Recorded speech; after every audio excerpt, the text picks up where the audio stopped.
Hola, soy Vindemiares y en este video vamos a hablar sobre el trastorno de la personalidad antisocial, uno de los trastornos de personalidad más estudiados, pero también uno de los más malinterpretados dentro de la psicología clínica. Bien, esta es la nomenclatura que utiliza tanto el DSM-5 como el CIE-10, pero hoy lo iremos viendo poco a poco. Lo primero que tenemos que hacer es conceptualizarlo a modo general. Primero que nada tenemos que el trastorno de la personalidad antisocial, o también llamado trastorno disocial de la personalidad, es un patrón consistente de comportamiento caracterizado por un desprecio por las normas sociales y también por el derecho de los demás. Eh, Esto se acompaña siempre de conductas impulsivas como engaño o agresividad y también una marcada falta de remordimiento por sus propias acciones. O sea, es más que nada un patrón conductual persistente, ¿no? O sea, es una estructura distinta de pensar, sentir y actuar del individuo. O sea, suele iniciarse en etapas tempranas de la adultez, como en la adolescencia, por ejemplo. Bien, ahora veamos los criterios diagnósticos de este trastorno según el DSM-5. Entonces, para que nosotros podamos diagnosticar a una persona con trastorno de la personalidad antisocial, tienen que cumplir tres o más criterios de estos. Primero, incumplimiento reiterado de las normas sociales y legales, ¿no? Tiene que constar al personal de salud capacitado de que esta persona incumple reiteradamente las normas sociales y legales, ¿no? No es difícil observar esto, o sea, es a la vista, se nota, ¿no? Pero evidentemente va a tener que, o necesitamos pruebas, o necesitamos un sustento válido para poder hacer cumplir este criterio diagnóstico. Segundo, engaño y manipulación para beneficio personal. Esto se tiene que sacar a través de un ojo clínico adecuado, ¿no? Y evidentemente testimonios veraces. Ahora, criterio impulsividad y falta de planificación. Como les había mencionado, esas personas pueden tener conductas agresivas, motivadas por su propio beneficio o también por una irascibilidad o una falta de control de impulsos. O sea, básicamente son muy impulsivos estas personas, ¿no? Aunado esto justamente al criterio 4 que siempre van juntos. Ahora, criterio 5, despreocupación por la seguridad propia o ajena. Estas personas no tienen empatía, mucho menos asertividad, no les interesa lo que les pase a los demás, ¿no? Pero tampoco les interesa lo que les pase a ellos mismos, o sea, por así decirlo, no vislumbran, no miden las consecuencias de sus propias acciones. Criterio 6, irresponsabilidad en lo laboral o económico. O sea, esto principalmente se ve en personas que ya trabajan o que tienen responsabilidades económicas. Uno de los criterios, de hecho, ahí está en rojo, que vamos a ver ahorita, es que para que nosotros podamos diagnosticar con este trastorno a una persona, tiene que ser mayor de 18 años, si no, no lo podemos hacer. Ahora les voy a explicar por qué debe ser ese criterio estricto, ¿vale? Ahora, criterio 7. Falta de remordimiento tras dañar a los demás. Habíamos mencionado que a estas personas no les interesa o no. Ahora, vamos a los criterios diagnósticos que están en rojos. Están en rojo porque son obligatorios, sí o sí se tienen que cumplir. Primero, el individuo tiene al menos 18 años, es decir, es mayor de edad. Esto es importante porque la personalidad no se consolida hasta esta edad aproximadamente.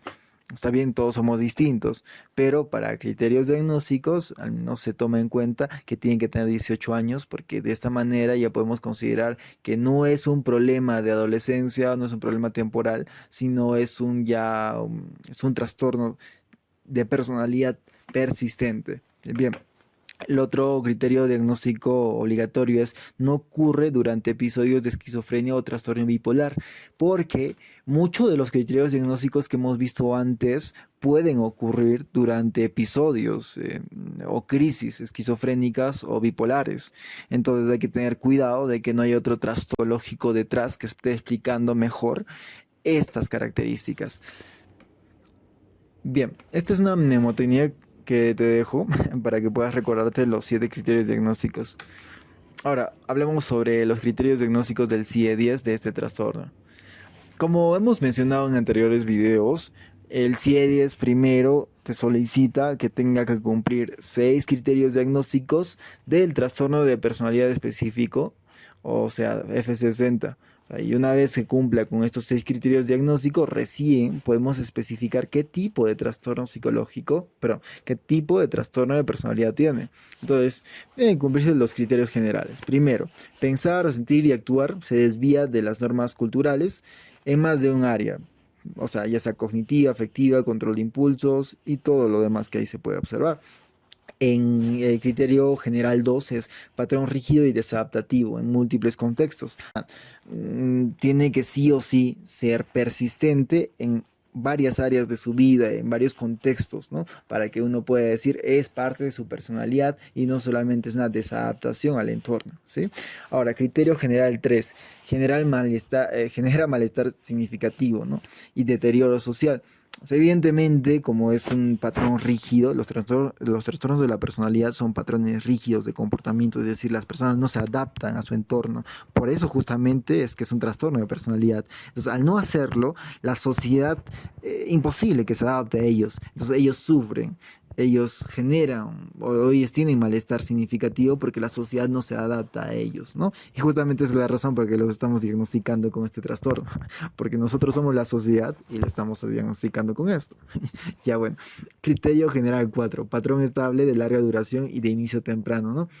Esto sí es importante porque ahí tenemos que analizar el historial, la cronología de de este diagnóstico. Y tiene que ser de larga duración y tiene que ser persistente, porque si no, es posible que solo tenga estas manifestaciones por un día y entonces es temporal. Entonces no podemos diagnosticar un trastorno de personalidad si esto es algo temporal. Tiene que ser persistente sí o sí. Ahora, criterio general 5 no se explica por otros trastornos mentales. Criterio general 6 tampoco hay una enfermedad neurológica ni cerebral. Es decir, tenemos que descartar primero otras explicaciones sobre su propio diagnóstico antes de diagnosticar todo eso, ¿no? Porque puede que haya involucrado una enfermedad neurológica o incluso otro trastorno mental, como un visto, ¿no? Puede ser un tema de esquizofrenia o un trastorno bipolar que se puede llegar a confundir. Así que es un buen diagnóstico diferencial. Ahora, hablemos directamente ya del trastorno disocial de la personalidad. Es decir, primero hemos tenido que diagnosticarlo con trastorno de personalidad específico para luego especificar el trastorno que tiene, ¿sí? Ok. Entonces, son 6 criterios diagnósticos y se tienen que cumplir 3 o más. Primero, falta de empatía hacia los demás. Eso lo hemos visto también anteriormente, ¿no? Irresponsabilidad frente a las normas y obligaciones, dificultad para mantener relaciones estables, baja tolerancia a la frustración y tendencia a la agresión, ausencia de culpa o aprendizaje del castigo, tendencia a culpar a otros y justificar sus conductas. Si nos damos cuenta, es muy similar a los criterios diagnósticos del DSM-5 y es que pues, evidentemente no tienen que variar mucho, ¿no? Habrá una que otra diferencia nada más, sobre todo en el estilo y en planos generales, pero no en criterios específicos. Bueno, entonces eso sería todo y hemos tocado este tema y bueno, si tuvieses alguna consulta o alguna sugerencia, no dudes en escribirlo en los comentarios. Eso es todo, me despido y soy Vinde Miares, nos vemos en el próximo video.